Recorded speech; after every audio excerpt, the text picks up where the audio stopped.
تو جو نور ہوتا ہے نا اس کے لیے تڑپ رکھنی لازمی ہوتی ہے، اس کے لیے اللہ کے پاس جانا ہوتا ہے. آپ دیکھیں ہم نے پیچھے آیت نور پڑھی، فیول کس کو ملے گا؟ جو درخت سے تیل لے گا، جو درخت کے پاس جانے کی زحمت ہی نہیں کر رہا اور وہ سمجھ رہا ہے کہ خود بخود تیل چل کر آئے اور وہ آ کے چراغ میں ڈل جائے. کوئی بے وقوف ہوگا نا جو ایسے سوچ سکتا ہے. جس کے اندر تڑپ ہے، جس کے اندر طلب ہے نور پانے کی، وہ خود بڑھے گا، وہ خود جا کے ایفرٹ کرے گا، درخت سے لے گا تیل اور پھر اپنے چراغ میں ڈالے گا، پھر چراغ روشنی کرے گا. روشنی کے بعد اس نے اپنا شیشہ صاف کرنا، اس کے لیے ایفرٹ چاہیے، اور ایفرٹ وہ تب تک نہیں کر سکتا جب تک اس کے اندر طلب اور تڑپ نہیں ہے ہدایت کی. تو اب یہ بندہ جو یہاں پر اللہ سبحانہ و تعالیٰ جس کی مثال دے رہا ہے، یہ اتنے اندھیروں میں کہ اس کے اندر طلب ہی نہیں ہے، اس کے اندر اس چیز کا ہے ہی نہیں کہ اچھا زندگی کا کوئی مقصد بھی ہوتا ہے، اچھا آگے جنت جہنم بھی کوئی چیز ہے. بس 2 دن کی زندگی ہے، عیش کرو، مائی لائف مائی رولز، میرا جسم میری مرضی، بس یہی زندگی ہے، گزار لو، کھا لو پی لو جی لو اور بس. تو نور کے لیے اللہ کے پاس جانا پڑتا ہے، اللہ کو طلب دکھانی پڑتی ہے، اللہ کو طلب دکھانی پڑتی ہے، پھر اللہ آپ کے لیے راستے آسان کرتے ہیں. بعض اوقات ہوتا ہے نا کہ ہم چاہتے ہیں کہ ہمیں ہدایت ملے اور ہم روتے ہیں اللہ سے کہ اللہ مجھے ہدایت دے دے، مجھے اپنے مقرب بندوں میں شامل کر لیں، لیکن بعض اوقات اس طرح کے وسائل بن نہیں پا رہے ہوتے ہیں کہ ہم کسی طرح باہر جا کے دین سیکھ سکیں، کسی دینی مدرسے میں جا کے دین سیکھ سکیں. لیکن اگر آپ کی طلب سچی ہے، طلب سچی ہے، تو کچھ ہی عرصے میں اللہ تعالیٰ وسیلہ بنا دیتے ہیں، کوئی نہ کوئی ذریعہ بنا دیتے ہیں اور آپ جا کے وہ کام کر لیتے ہیں. یا آپ کو گھر بیٹھے بیٹھے ایسی چیزیں میسر آ جاتی ہیں کہ آپ ایزیلی سیکھنے لگ جاتے ہیں. آپ سب نے یہ کورس جوائن کیا، آپ کے اندر طلب تھی نا؟ اگر طلب ہی نہ ہوتی، آپ نے فلیٹ دیکھا اور آپ اس کو اگنور کر دیتے، جیسے آج بہت سی چیزیں ہم اگنور کر جاتے ہیں. تو وہی بات ہے، طلب اور تڑپ ہی سب کچھ کرواتی ہے، اور طلب ہی انسان کے لیے دروازے کھلواتی ہے اللہ کے ہاں. اللہ کیوں دیں کسی کو ہدایت جب وہ لینا ہی نہیں چاہ رہا؟ آپ کسی کو گفٹ دیں اور آگے سے وہ کہے نہیں نہیں مجھے نہیں چاہیے، اپنا گفٹ اپنے پاس ہی رکھو، مجھے اس کی ضرورت ہی نہیں ہے. آپ کا دل کرے گا آپ دوبارہ اس کو گفٹ دیں؟ کبھی بھی نہیں دل کرے گا. تو اللہ کیوں ایسے لوگوں کو ہدایت دیں جن کو چاہیے ہی نہیں؟ تو طلب بہت زیادہ ضروری ہے، طلب بہت زیادہ ضروری ہے. اور جب انسان اس طرح کے اندھیروں میں آ جاتا ہے، ماحول کے بھی اندھیرے ہیں، اپنے اندر بھی اندھیرے ہیں، پھر اس کو اپنی غلطیاں نظر نہیں آتی، وہ اپنا ہاتھ نہیں دیکھ پا رہا، یعنی وہ اپنی غلطیاں بھی نہیں دیکھ پا رہا. اس کو اگر وہ کہتا ہے نا کہ تم یہ غلط کام کر رہے ہو، تو وہ کہتا ہے جاؤ جاؤ اپنا کام کرو، میں جو مرضی کروں تمہیں کیا. غلطی مانتا تک نہیں ہے وہ. یہ اندھیرے کی علامت ہے. میں اپنا جائزہ لوں، کیا مجھے جب میری کوئی غلطی بتاتا ہے تو میں مان لیتی ہوں، یا میں آگے سے تعویلیں دیتی ہوں نہیں نہیں یہ ریزن تھی اس لیے میں نے یہ کام کیا، یا میں آگے جو بھی میری اصلاح کر رہا ہے اس سے غصہ ہو جاؤں یا انا کا مسئلہ بنا لوں. میں تو ایسی نہیں ہوں نا. ہمیں جائزہ لینا ہے، کیونکہ اگر کوئی میری اصلاح کرے اور میں آگے سے جو ہوں انا دکھاؤں یا اس طرح سے جو ہے کسی بھی طرح سے میں اس کو تسلیم نہ کروں، تو اس کا مطلب ہے میرے اندر تکبر کا اندھیرا موجود ہے. میں اپنے آپ کو بڑی چیز سمجھتی ہوں، اسی لیے تو میں کسی کو اجازت نہیں دے رہی کہ کوئی میری غلطی نکالے. اپنا آپ بس اچھا ہی نظر آتا ہے انسان کو جب اس طرح کے اندھیروں میں رہ رہا ہوتا ہے، اس کو لگتا ہے میں جو کر رہا ہوں ٹھیک کر رہا ہوں. ساری دنیا بھی تو یہی کر رہی ہے نا، بس اسٹیٹس کی دوڑ ہے، مال کی دوڑ ہے، اولاد کی ہے، بس دنیا دنیا دنیا دنیا. اور جب یہاں پر اندھیروں میں رہے گا تو آخرت میں بھی پھر اندھیرے ہی نظر آئیں گے. اور وہاں پر تو سب سے زیادہ نور کی ضرورت ہوگی نا. یہاں پر لائٹ چلی جاتی ہے، ہم یو پی ایس ہمارے پاس آلٹرنیٹ ہے نا، ہمیں اس لیے اندھیروں کا اتنا زیادہ یہاں کے اندھیروں سے اتنا ڈر نہیں لگتا. ہمارے پاس موبائلز ہیں، ہم ان کی ٹارچ آن کر لیتے ہیں، ہمارے پاس دوسرے وسائل ہیں جن کے ذریعے ہم روشنیاں کر سکتے ہیں. لیکن قبر میں ہمارے پاس کون سا یو پی ایس ہوگا؟ پھول سی رات پر ہم کیا کریں گے؟ وہاں صرف اور صرف انسان کے اعمال کا نور ہوگا جس کی روشنی میں وہ چلے گا. اور جو جب انسان اس طرح کے اندھیروں میں ہو اور اتنا رہنے کا عادی ہو گیا ہو، آپ دیکھیں اگر کوئی شخص کافی عرصے سے کسی اندھیری جگہ پر رہ رہا ہے، کسی اندھیرے کمرے میں بند ہے، آپ کسی دن جا کے اس کمرے کی لائٹ آن کریں تو وہ اس کی آنکھوں میں چبھے گی، وہ فوراً سے لڑنے لگے گا کہ اس کو بند کر دو. یعنی جب انسان مسلسل اندھیروں میں رہتا ہے اور اس کے اندر تڑپ نہیں ہوتی ہے، تو کیا ہوتا ہے کہ اس کو پھر روشنی اچھی بھی نہیں لگتی، اس کو روشنی تکلیف دیتی ہے، اس کو دین کے احکامات جو ہے دکیانوسی لگتے ہیں. وہ جہالت کے کاموں کو ماڈرنزم سمجھتا ہے کہ آج جیسا دور ہے ویسا چلو، جیسا دیس ویسا بھیس. تم کیا آج کے دور میں ملوانی بنے ہوئے ہو، مولوی بنے ہوئے ہو؟ یہ تم نے کیا طریقہ وہ کیا ہوا ہے؟ کیوں اپنی زندگی برباد کر رہے ہو؟ کیوں اپنا کیریئر تباہ کر رہے ہو؟ کیوں حلال حرام کے چکر میں پڑھ کے جو ہو غربت کی طرف دروازے کھول رہے ہو اپنے لیے؟ تو یہ اس کی مثال ہے جو نور سے دور ہے. اور پھر آگے اللہ سبحانہ و تعالیٰ کیا کہہ رہے ہیں؟ وَمَن لَّمْ يَجْعَلِ اللَّهُ لَهُ نُورًا وَمَا لَهُ مِن نور، کہ جس کے لیے اللہ نور نہ بنائے اس کے لیے کوئی نور نہیں. استغفر اللہ، یہ بہت ہی ہٹ کرنے والی آیت ہے کہ جس کو اللہ ہی نور نہیں دے گا اس کو کوئی نور نہیں مل سکتا. وہ خواہ کسی یونیورسٹی میں جا کے پڑھ لے، وہ خواہ کسی ملٹی نیشنل کمپنی میں جا کے جاب کر لے، وہ کسی کروڑوں کے بنگلے میں رہنے والا ہو، اگر اللہ اس کو نور نہیں دے رہا تو اس کو نور نہیں مل سکتا. نور کے لیے جانا صرف اللہ کے پاس ہے، اور نور مانگنے سے ملے گا، نور کوشش سے ملے گا. اور استغفر اللہ، آج ہم نے اندھیروں کو نور سمجھا ہوا ہے. ہم بدعات کو سنت سمجھ کے کر رہے ہیں، ہم نافرمانی کو دنیا داری سمجھ کے کر رہے ہیں، ہم دکھاوا کرتے ہیں صرف اس لیے کہ ہماری عزت کی جائے. ہر چیز میں آپ دیکھ لیں کتنے کام ایسے ہیں جو سنت کے خلاف ہیں اور وہ سارے بدعات میں آتے ہیں، لیکن ہمیں اگر کوئی بتائے نا کہ یہ غلط کام ہے آپ نہ کرو، ہم لوگ مزید جھگڑا کرنے لگ جاتے ہیں کہ ہاں ہاں تم تو بس بڑی آئی، تمہیں زیادہ پتہ ہے. یہ فرقہ واریت کے اندھیرے جو انسان کو حق قبول کرنے نہیں دیتے. ہمیں دیکھنے کی ضرورت ہے کہ ہماری زندگی میں، ہمارے خاندان میں، ہمارے گھر میں کون کون سی بدعات ہو رہی ہیں.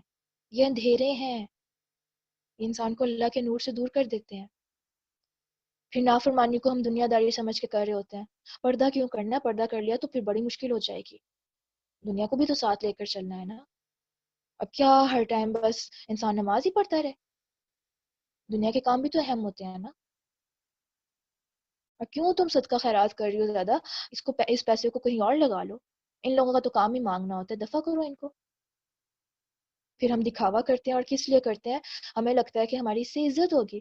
ہم بڑے سے بڑا گھر بناتے ہیں، خوبصورت سے خوبصورت گھر بناتے ہیں، ہم برانڈز کے کپڑے لیتے ہیں، ہم اپنی شادیوں پہ دکھاوے کر رہے ہوتے ہیں. پیچھے نیت کیا ہوتی ہے؟ کہ اللہ خوش ہوگا.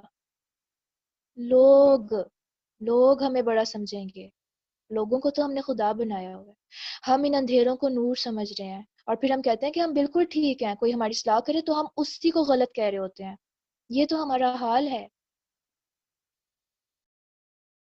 اللہ سبحانہ و تعالی ہم سب کو ہدایت دے، اللہ سبحانہ و تعالی ہم سب کو نور عطا فرمائے. یہ جو دعا ہے نا، دعائے نور، جس میں یہ ساری بات کہ اللہ میرے اوپر نور، اللہ میرے دل میں نور بنا دے. اللہم اجعل فی قلبی نورا وفی بصری نورا، کہ میری نگاہوں میں بھی نور ہو، وفی سمعی نورا، میرے کانوں میں بھی نور ہو، وعن یمینی نورا وعن یساری نورا، کہ میرے دائیں طرف بھی نور ہو، میرے بائیں طرف بھی نور ہو، میرے آس پاس کے ماحول میں بھی نور ہو. اندر نور ہے، پہلے اندر کے لیے نور مانگا جا رہا ہے، پھر اپنے آس پاس دائیں بائیں کے لیے، اوپر نیچے کے لیے نور، آگے پیچھے کے لیے نور، کہ میں بس ایسے ماحول میں رہوں جو ہے ہی نور والا، جہاں پر کسی قسم کا اندھیرا نہ ہو. پھر انسان نور مانگ رہا ہے کہ میرے گوشت میں نور، میری سکن میں نور، میرے بالوں میں نور، ہر چیز میں نور، مجھے اتنا نور دے کہ مجھے ہی نور بنا دے. یہ دعا بہت معنی خیز ہے. تو جب آپ اس کو سمجھ کے مانگ رہے ہیں تو اس کا مطلب ہے گویا آپ اپنا آپ بھی منور کرنا چاہ رہے ہیں. دوسری بات، آپ اپنا ماحول ایسا مانگ رہے ہیں کہ اللہ آپ کو ایسا ماحول عطا کرے، اللہ آپ کو ایسے لوگ عطا کرے جو آپ کے لیے آپ کے نور کو پھیلانے کا ذریعہ بنے. اور اللہ کہہ رہے ہیں وَمَن لَّمْ يَجْعَلِ اللَّهُ لَهُ نُورًا فَمَا لَهُ مِن نور. اور آیت نمبر 35 میں کیا تھا؟ یہدی، کہ وہ اپنے نور کی طرف ہدایت کرتے ہیں جس کی وہ چاہتا ہے. یہدی اللہ لنورہ من یشاء. میں اپنا آپ رکھ کے دیکھوں کہ کیا اللہ تعالیٰ نے میرے لیے چاہا ہے کہ مجھے ہدایت ملے؟ کیا اللہ نے میرے لیے چاہا ہے کہ مجھے نور ملے؟ میں آیت نمبر 40 کے اس پارٹ میں کھڑی ہوئی ہوں یا آیت نمبر 35 کے اس پارٹ میں کھڑی ہوئی ہوں؟ یہ مجھے جائزہ لینا ہے اپنا. ٹھیک ہے، تو ہمارا ٹائم ہو گیا ہے، باقی انشاءاللہ ہم پھر کل آگے کریں گے انشاءاللہ. ہم ایک دفعہ دعائے نور سن لیتے ہیں، اس کو بہت دھیان سے سنیے گا اور سوچ سمجھ کر اس کو مانگیے گا کہ اللہ سبحانہ و تعالیٰ جو ہے ہم سب کو بہت نور عطا فرمائے، ہمارے آس پاس بھی نور ہو، ہماری فیملی میں بھی اتنا زیادہ نور ہو کہ ان کو بھی حق اور باطل میں فرق سمجھ آ جائے، کیونکہ جب روشنی ہوتی ہے تب صحیح اور غلط میں فرق نظر آنا شروع ہو جاتا ہے.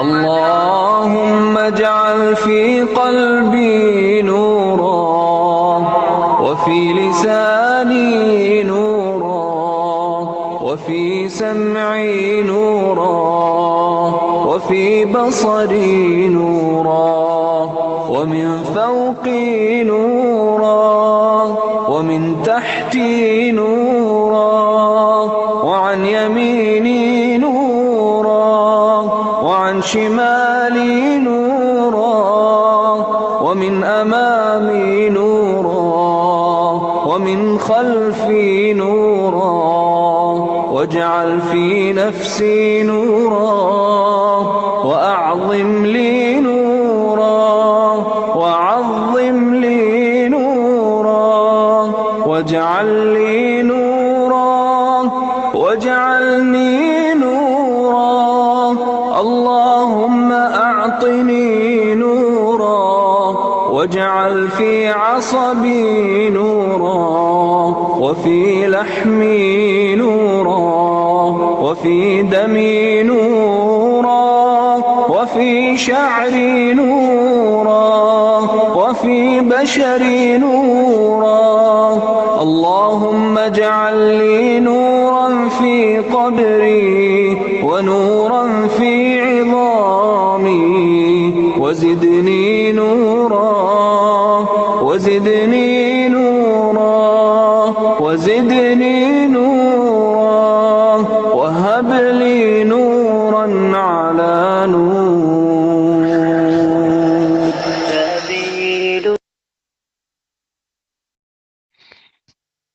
آمین یا رب العالمین. انشاءاللہ ہم آپ کو دوبارہ سے یہ دعا بھیج دیں گے اور ترجمے کے ساتھ، تاکہ آپ لوگ جو ہے اس کو سمجھ کر پھر اس کو مانگیں. اور یہاں پر اس میں جو تھا نا کہ میرے دائیں نور میرے بائیں نور، یہ تو ہو گیا نا کہ ہمارے ماحول کو منور کر دے. پھر تھا میرے آگے بھی نور ہو اور میرے پیچھے بھی نور ہو. تو ظاہر ہے اللہ سبحانہ و تعالیٰ نے ہمیں جتنے بھی الفاظ سکھائے، خواہ وہ قرآن کے ذریعے احادیث کے ذریعے ہمیں پتہ چلتے ہیں، تو ان میں بہت گہرے معنی چھپے ہوئے ہوتے ہیں. آپ جتنا وسیع سوچتے جائیں گے نا، آپ کو اتنا سب نظر آنے لگے گا، اور آپ جو ہے اس کو مد نظر رکھتے ہوئے پھر مانگیں گے تو وہ آپ کو ملے گا بھی صحیح. اب اس میں جیسے کہ میرے آگے نور، یعنی آگے کون ہوتا ہے؟ جس کے آپ پیروی کر رہے ہوتے ہیں. تو یہاں پر اگر آپ اپنے مائنڈ میں یہ رکھیں نا کہ اللہ تعالیٰ میں جس کی پیروی کر رہی ہوں یا میں جہاں سے دین کا علم لے رہی ہوں، وہ خود بھی نور علی نور ہو، وہ مجھے خود آپ سے جوڑنے والا ہو. کیونکہ بعض اوقات ہم کسی ایسی جگہ سے علم حاصل کرنے لگ جاتے ہیں جو ہمیں اللہ کی بجائے مختلف فرقوں میں جوڑنے لگ جاتے ہیں، یا مختلف شخصیات سے جو ہے ہمیں اتنا زیادہ انفلوئنس کر دیتے ہیں کہ ہمیں لگتا ہے کہ ہاں وہی بندہ حق پر ہے اور باقی سب غلط ہے. تو اس میں ہمیں اس چیز کے لیے بھی رہنمائی مانگنی ہے اللہ سے کہ اللہ میں جس کی پیروی کروں وہ خود بھی نور پر ہو، اور وَمِنْ خَلْفِ نورا، کہ میں میرے جو پیچھے ہے وہ بھی نور، یعنی کہ میں جس راستے پر چل رہی ہوں میں اپنے پیچھے ایسے مثالیں چھوڑوں جو لوگوں کے لیے نور کا سبب بنے، جو لوگوں کو روشنی دیں، جو لوگوں کے وجود کو بھی منور کر دیں، کہ مجھے نور خود بھی مجھے نور بنا دے اور مجھے نور پھیلانے کا ذریعہ بھی بنا دے. اللہ سبحانہ و تعالی ہم سب سے یہ قبول فرمائے، ہم سب کے لیے بہت آسانیاں فرمائے، اپنے قرب کا ہر رستہ جو ہے وہ آسان کر دیں، ہم سب سے راضی ہوں. آمین یا رب العالمین.